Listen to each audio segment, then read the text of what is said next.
Well guys, welcome back to a new video, and what a way to start, hey? It's dark. Didn't get over quite as early as I wanted to. I was waiting for the rain to ease off and it caught me out when I come halfway across. Luckily I have brought my waterproof and I've taken it off now, but it's getting quite misty, and it is, as I say, it's not the earliest of starts I've ever had for a fishing trip. The nights are drawing in though as well, it has to be said, and the river right next to me is flooding up, and it's rising rapidly, and it is flooded quite bad. So I've got, stupidly should have worn chest waders, and I've got slightly wet feet already. Don't know how much room we're going to have to play with the river rising so fast, but it is a case of a floodwater trip and a nocturnal video from the start to the end. So I hope you enjoy this, guys. It's going to be interesting, I reckon. I just hope the crayfish piss off and leave me alone. Anyway, so let's go through what we're using. This is the BlackRock Specialist All-Rounder Sports Action Rod. I know the river's flooded. I am fishing a slack though. This is a 125 test curve Sports Action. The reel is a Shakespeare Century Mark III. Lovely reels. Get the sound of that. Oh, lovely. That is the ultimate bite alarm right there. Now, setup is quite simple. This is a Drennan gravel braid hook link, size 7 cryogen hook, little liner kicker there, and low resistance running leisure. Now I'm going to be on probably a 2-ounce grippa lead tonight, fishing it even though it's a slack, because there will be debris coming down and there is quite a bit of flow in the slack as well. Go on to the baits we're using. These are my own mixture dumbbells, and obviously I've got boilie shaped ones, circular shaped ones as well, but these are the dumbbell ones. How well you can see that. You should be able to see that okay. And these are air dried, believe me, they rock hard, absolutely rock hard. Reason for that is obvious: crayfish. Keep them at bay, and wrapping that in the same again. As I say, this is my own mixture, my own ground bait mixture, own yeasty, spicy, fishy mixture. And that's the matching ground bait, matching paste, sorry. That's the matching paste as well. As I say, it's made from the mainline 50-50 mix, then with my own choice of yeast, liquid foods, spices and additives added to it to make my own signature bait. Now, that's the sum of it. I'm going to be using a little bit of this tonight as well. This is the mainline margin mix. That's made quite dense. Just turn that light down for you guys. So hang on a moment. There we go. That's the mainline margin mix. Now in that, you can see there's quite a high percentage of birdseed. I love using birdseed. I like to get fish grubbing about. I'm going to be quite frugal with this. It's going to be a few of these balls, which is quite a heavy mixture. It isn't going to break up too easy because you've got a lot of flow on. We've got flooding at the moment, so we've got a lot of flow on. I want it to get to the bottom quick, land on the bottom, stay on the bottom for a while before slowly dispersing and being spread out by the current. So that's the sum of it. As I say, that's the mainline margin mix ground bait, and in there you can see it looks like a spotted dick pudding. Absolute loads of tasty morsels in there, hemp, seed, etc. It's very, very tempting. Nice mixture. As I say, not going to be using too much of that. Don't want to overfeed the fish. Never pays to put too much into any swims on small intimate rivers, and not overbait. Less is more. If the fish are there, they're going to come and invariably pick up the bait, and you want them to root about, you want them to be drawn in, but at the same time you have to balance it off against the crayfish, against any silverfish that you've got on your stocks in general, and you have to pay your taxes a bit to the crayfish. And also I like to put a nice amount in, but not too much. Just enough to draw other fish in. I want fish, if they're not feeding, if there's barbel that they're around and they're not in the mood, they might see other fish, you know, foraging about on the ground bait, and that draws them in and tempts them to feed as well. So it's a little bit of you know, trying both ways. Try and draw the fish into the swim, get a scent trail down there, get a carpet of bait, but also draw all species in. Think of it a bit like being a match angler, if you like. Now, I know some barbel anglers don't favour that approach with using particle always. Some do prefer just fishing paste and boilies, and do believe that invariably by fishing particles you can draw in the smaller fish, the smaller barbel, and not necessarily get the bit larger ones. But in my experience it works for both sizes. But yeah, that's just my 2p worth. So here we are then. The river is rapidly rising. I'm just going to get set up. I hope I don't get cut off. I hope I can get back. But she's up and she's looking a good colour. A decent colour. A little bit hazy. The swim at the moment is around about 8.5 to 9 foot deep.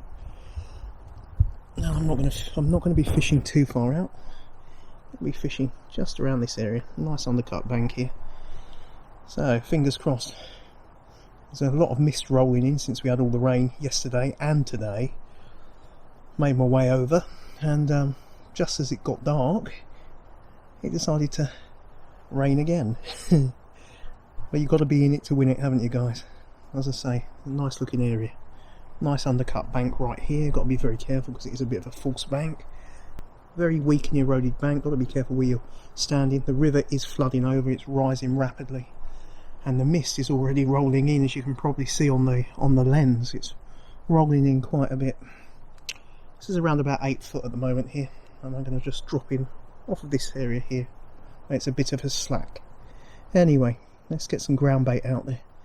A little bit of birdseed, and see what happens.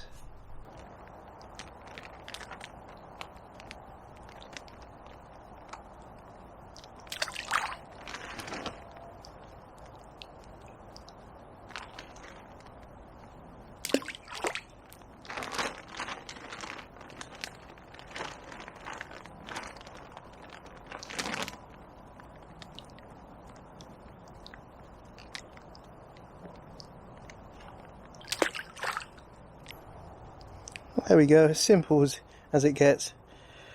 That's a size 7 or 6 cryogen hook, little liner kicker there, a little split shot to help just pin it down and helps turn the hook even more if the fish should shake its head. Along from there, the actual hook link material is Drennan gravel braid, quite a long length, and little anti-tangle tube in there. That's up to your own preference. I like it because it kicks it away, kicks the actual rig away from where the weight is. A little buffer to take any of the bounces and shock absorption when you're playing the fish with the lead, and a little low resistance. That's a Gardener Target. I actually really like these Gardener Target run rings. They're nice because if you get snagged they will open up and they will snap and drop the lead. Grippa lead, it's around about, it's pushing towards 2 ounce. Even though we're in a slack, I know there's going to be debris coming down. Now I know what you guys are thinking, he's making a lot of noise in his swim, but I am going to be fishing into the small hours, so even if I am spooking them now, I'd like to, be able to show you guys a bit of video, given that we're starting in the darkness.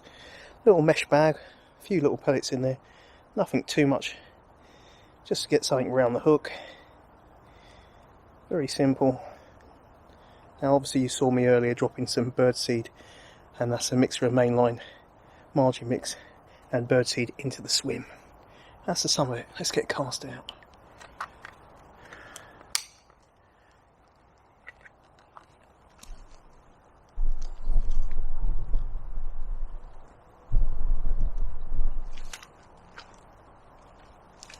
Got to be so careful because now I've got to be very, very, very, very careful because the river's that up.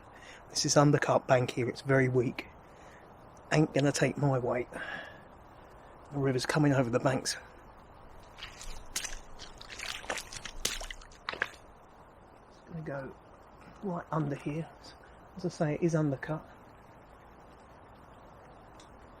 Not going too far out.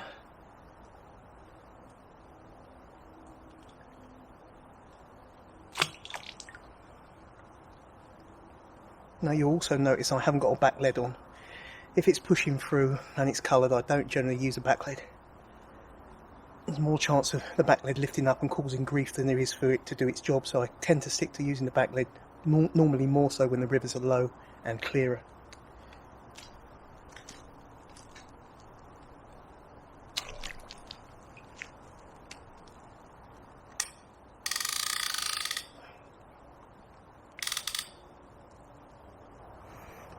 Well, there's been a few fish rolling, sounding like chub. I've been getting a few rattles, but they've actually gone very quiet.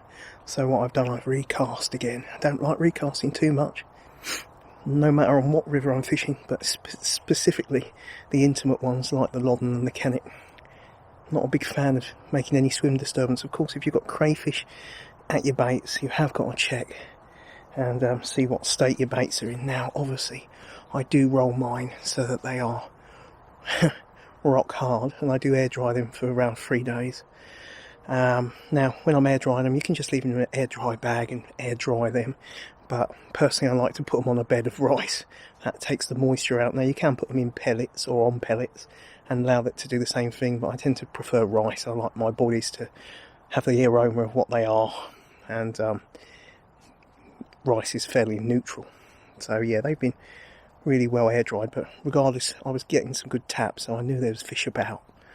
And generally, when there's fish around, as I say to a lot of people who ask me about crayfish, if you've got fish in your swim, or you've got fish that are coming into your swim, you'll find the crayfish go very quiet. They're not stupid. They don't want to become the next 3-course meal for a chub, barbel, carp, perch, etc. They'll all smash them up. So it's always a good sign when they go quiet, that you know you've got fish in your spot. So what I decided to do is I recast, rewrap the bait, same bait on, absolutely immaculate. Such a blessing to see that the crays aren't about. So hopefully there is a decent fish rooting about down there. I've topped up the swim with just 3 small balls of the birdseed that you see me use. I've got birdseed there. I've got a little bit of the mainline hemp mixed in, but predominantly Hafe's red band birdseed and the mainline margin mix to create a nice ball of ground bait that's not going to break down too fast or too slow. But in doing so, also you have to be sensible with how you're applying it, based on stocks in your rivers, based on how much crayfish are feeding. Now, some people don't like to put too much bait in at all and try and hope that the crayfish won't move in and zone in on their single bait or their single mesh. But to be honest, generally I find if you put a light bed of seed or hemp out, it does help give you a bit more time with the crayfish being around. You've got to try and use all that to your own advantage to just give yourself a bit more time. So air dry baits, paste. Whilst crayfish will, excuse my English, piss about with paste and they will pick it up, they do tend to shake and release. I've noticed it many times with fishing cheese paste on rivers where there's a lot of crayfish for chub. I've noticed them, you'll get a crayfish bite, get a shake where they're getting it stuck on their claws and move back. So wrapping the boilie in paste, not only are you getting your obvious breakdown with your paste and your scent trail for instant release, it being very soluble obviously, and it's drawing fish in, you're also getting a little bit more added time where the crayfish will pick at it and pull away because they don't really like it getting stuck on their claws as much. So you've got to do all these things to just err in your favour, so to speak. But yeah, it's looking promising. Now, for anyone that thinks I've got my light on my swim, I haven't. I'm facing this away from the water. But yeah, I'm hopeful of picking up a fish. Looking forward to hearing that pin sing, because it's been a few tough trips recently. I think I've had around 4 barbel blanks. So, but that's to be expected on this particular waterway. She doesn't give up her rewards easily. She certainly don't give up her gems very quickly.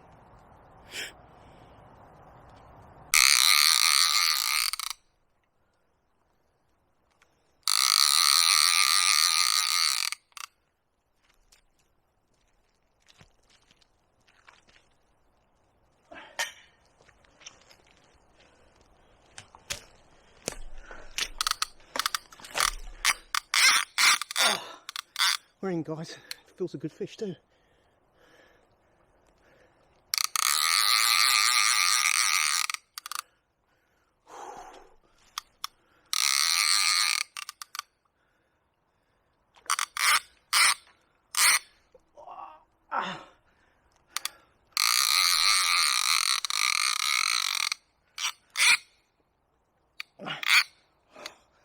Fucking hell.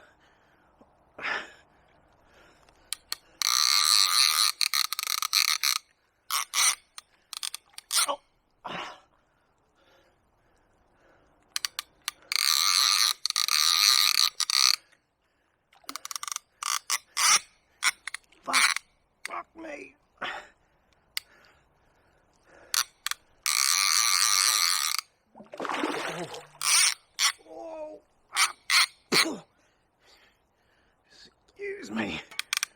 check.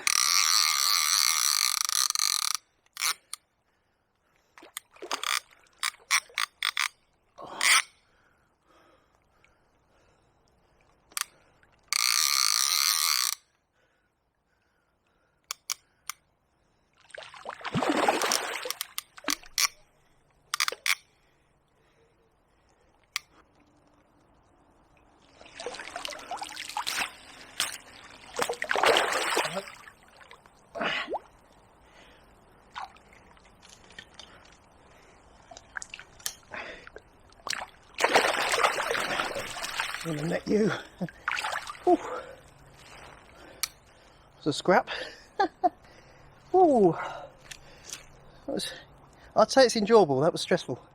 River's nearly bursting its banks here. Well, what a scrap. Beautiful condition. Floodwater barbers. £10, 1 ounces. Exacto. Hairy bloody scrap, very undercut bank, can't stand too close to the edge, otherwise you're, well, with my weight I'm going straight down, the bank's going to give away. Yeah, beautiful condition. Wow, how absolutely beautiful. I mean, it's been a tough last few trips, so very, very happy to get this fish. Pull myself back. How about that, guys? How about that for a bristling, porky, portly, muscular, hard scrapping. Apologies for leaving the check on to anyone and they might be wearing headphones, but yeah, hairy old scrap. And the leisure weight did actually get stuck on my rig stop at the top, which didn't make it easier, that's for sure.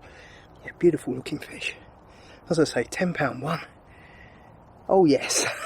Happy days, happy days.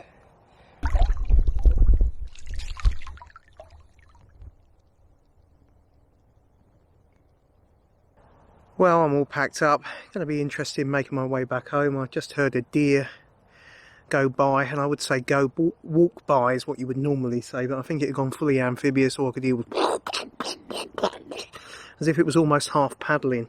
Yeah, I think I'm in for a rough, wet-footed moment, but hey, going home in such conditions is always a lot nicer when you've got a nice fish under your belt, and that was a corkingly well conditioned barbel, £10 one. Wonderful scrap, and I do apologise for anyone who's going to say to me, oh, why did you leave the check on? Sometimes, especially with this centre pin, it's got a very strong check, and that does give you a little bit more purchase when you're playing a fish. I wouldn't normally leave it on, you know that, guys. I normally switch it off, but I was also a little bit tense having had a few blanks, so I didn't switch it off. But yeah, what a cracking scrap that was, and sorry for any profanities that were heard while I was playing it. I think you can understand it was a bit tense. My leisure weight had gone up the line and it was resting on the rig stop. Now, I normally, with the rig stop there, I normally put a back lead on. I didn't tonight. River's up, doesn't really require a back lead. It can cause more issues when the river's up and worsen presentation. I'd like to tend to use them more when the waters are down a bit and in certain spots. But yeah, also rig stop being left on always helps with debris, and there's quite a bit of debris today as well. But yeah, the gripper leisure weight and the gripper lead got caught on the rig stop, and that didn't make it easier for playing the fish. It was dangling about up here and giving a lot longer length to the fish and making it a bit cumbersome. Even so, still managed to slip her in the net, and what a quality scrap. Very, very happy with that. Hope you've enjoyed this fully nocturnal video. Hope it's been enjoyable. Not so easy to show you the scenery. I have tried to show you the swim, tried to really involve you guys as much as possible, as I can do for a nighttime video. And sometimes that can be at the cost of getting any bites, especially with the light. But yeah, thankfully we got a nice barbel, didn't we? Always pleasurable. Anyway, I'm going to probably paddle or swim sea lion style to get home. I've got to get on my bike. I have left my bike further back from this particular swim, so I'm hoping the fields and the area in general isn't too flooded. It's going to be a bit of a bike ride home because it is quite misty. not as close as home as I usually am. Yeah, hopefully we get home all right. I'm glad to be able to bring you another fishing video, albeit a totally nocturnal one. Mr. Moth there. It's brilliant to have landed that fish. Always happy, especially on this. This is what I call my real home river. So it always means a lot picking them up, and you always work harder than you do on other waterways in my region for these particular fish. Anyway, thank you for viewing. Thank you for always stopping by and leaving comments, and also supporting me on my Instagram and always giving me messages that you enjoy the videos. It's a pleasure as always. Anyway, from a misty, flooded river with an absolutely gorgeous muscular barbus to slip under an angler's belt, this is Mark from Fishing for Memories signing off. Till my next video. Thank you very much for watching. Watching, not washing. I mean, if you want to wash, thank you very much for washing. Thank you very much for watching, and till next time, tight lines. Take care.